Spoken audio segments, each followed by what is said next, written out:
اللہ تعالیٰ نے قرآن پاک میں سورہ فرقان کی آیت نمبر 63 میں اپنے سچے بندوں کی کچھ خوبیاں بتائی ہیں۔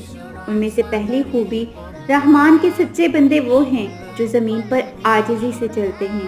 ہونا ہونا کا مطلب ہے زمین پر آرام سے چلنا، سکون سے چلنا، عاجزی سے چلنا، پاؤں نہ گھسیٹنا، اپنا کپڑا نہ گھسیٹنا غرور اور تکبر دکھانے کے لیے، نرمی سے چلنا، لوگ دیکھیں تو پہچان جائیں کہ یہ اللہ کا بندہ جا رہا ہے، یہ اللہ کا غلام جا رہا ہے جو اس کی زمین پر عاجزی سے چلتا ہے۔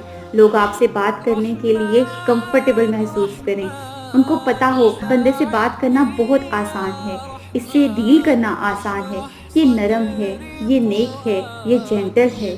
زمین پر کبھی بھی اکڑ کر مت چلیں۔ آپ بڑے سے بڑے آفیسر ہیں، جو رینک بھی آپ کا دنیا میں ہو، لیکن اللہ کہہ رہے ہیں کہ ان کو عاجزی سے چلنا پسند ہے۔